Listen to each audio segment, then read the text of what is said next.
During episode 11 of season 15 of RuPaul's Drag Race, the cast of queens were given a mini challenge in which they were asked to celebrate the queer art form of voguing. All right? Gravity Jacobs, who appeared on the season 1 of HBO Max's Legendary, condemned the segment for bastardizing the art form without properly educating viewers on its history or performing the moves correctly. Voguing originated from the New York ballroom scene of the 60s, and the queer people of color who filled it. It was catapulted from subculture to mainstream by Madonna's Vogue in 1990 and by the film Paris is Burning the same year.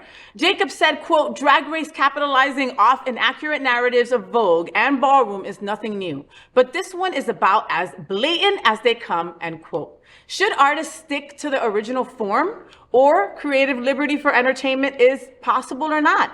What is your view? Did RuPaul's Drag Race mock voguing? And was that wrong? What are we all talking about? What do you think, Mark? Every mini challenge mocks something. They have no, seriously. They have 10 minutes to get ready. The makeup is Quick especially drag. bad. Whatever they're doing is super corny and just terrible. So maybe voguing just shouldn't have been in the category of a mini challenge, because everything in a mini challenge is making fun of something else. Yeah, like when they do the reading is fundamental. That's usually a mini challenge, and it's always like making fun of everybody. And that's from Paris is Burning. Mm-hmm. But when I first started going out in college, like my first gay club, I lucked out. I had a gay roommate my very first year in college. Hey, Daryl Williams-Guillory. Hi. And Daryl is a fabulous Black gay man and took me to his club. I had no idea what to expect when I was going to it.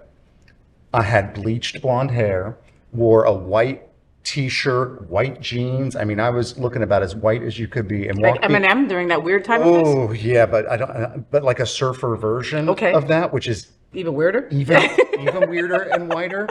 So he did not tell me anything about this club, Level 2 in Tampa, which I don't think it's still around. But we walked in, it was a pure Black club that was all lit.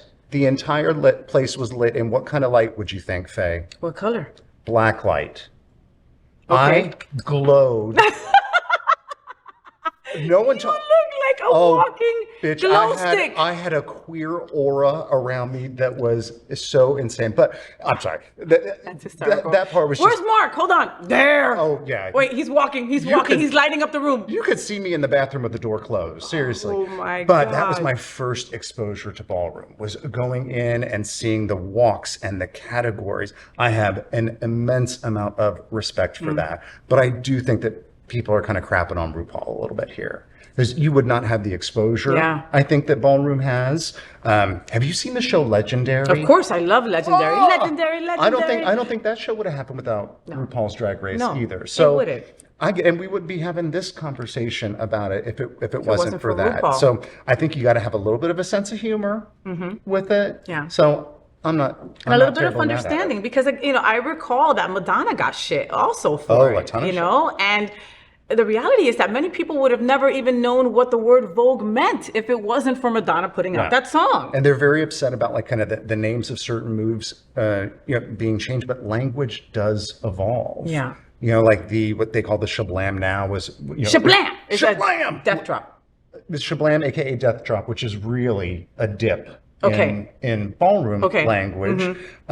But I think we started calling it a shablam because one of the announcers would call it would make that noise when the side piece. What was the name of the announcer? Mike. Jack Mizrahi. Mizrahi. Yes, you see that name everywhere. And what was the sound that he would make when one of the queens? Shawam. Shawam. And then bah. Sounds like something Shangela would say. Shawam. Bah. Okay, but you've got to respect the history of this also. Again, so RuPaul's Drag Race is huge, and they should also know that they need to go and maybe have a consultant from the ballroom scene that will give them the correct information and how to respectfully introduce this. Well, I think ballroom has it out a little bit for Miss RuPaul too, because she's never really acknowledged them. I don't think she's really acknowledged it, but she's taken a lot of the terminology. But was she part of ballroom? She wasn't part of ballroom, right? Have you seen RuPaul perform? Yeah. May the best person win. That's it. That was her performance. And she was amazing. All she has to do is walk 10 out on across the stage, board. and she's fantastic. It says she's But yeah, fantastic. I think they could have had a little bit of an honorable mention, something that would have brought some context Listen, to it. our community was not hugged enough, okay? So, like, you know, when things like this happen, it's just someone that wants to be seen, all right? Let them be seen. Give them the respect that they deserve. I see you, FayWhat. Thank you, baby. Okay. Finally. So, did you enjoy the show? I know you did. So make sure to click subscribe so you won't miss any of the events, news, or interviews right here on the FayWhat Show. Ring the bell at the bottom of the screen, right there, so you'll be alerted every time we're live. You can also click on the Happening Out Television Network logo so you can see all of the shows on the most diverse LGBTQ+ media network. Find out just what we're doing to bring the L and the G together right here on the FayWhat Show. Get the week started with me.